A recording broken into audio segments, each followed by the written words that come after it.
ایک تو یاد رکھیں کہ جب اللہ کی رحمت کی بارش ہوتی ہے تو اس وقت دعائیں قبول ہوتی ہیں، لہذا انسان کو اس وقت اللہ کے ذکر میں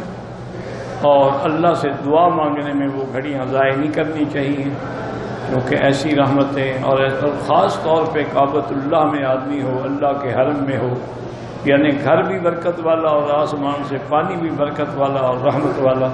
تو یہ بڑی خوش نصیبی کی بات ہوتی ہے۔ اور اسی طرح بعض علماء نے لکھا ہے کہ جب بادل گرجتے ہیں اور بجلی چمکتی ہے تو آدمی اگر یہ آیات پڑھ لے وَيُسَبِّحُ الرَّعْدُ بِحَمْدِهِ وَالْمَلَائِكَةُ مِنْ خِيفَتِهِ،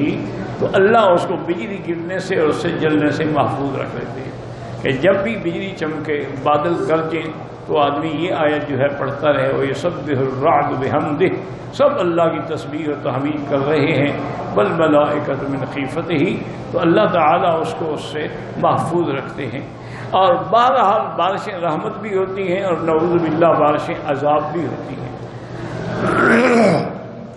اگر خدا نہ خواستہ عذاب ہو تب بھی اللہ کے ذکر سے اٹل جاتا ہے، واللہ اعلم۔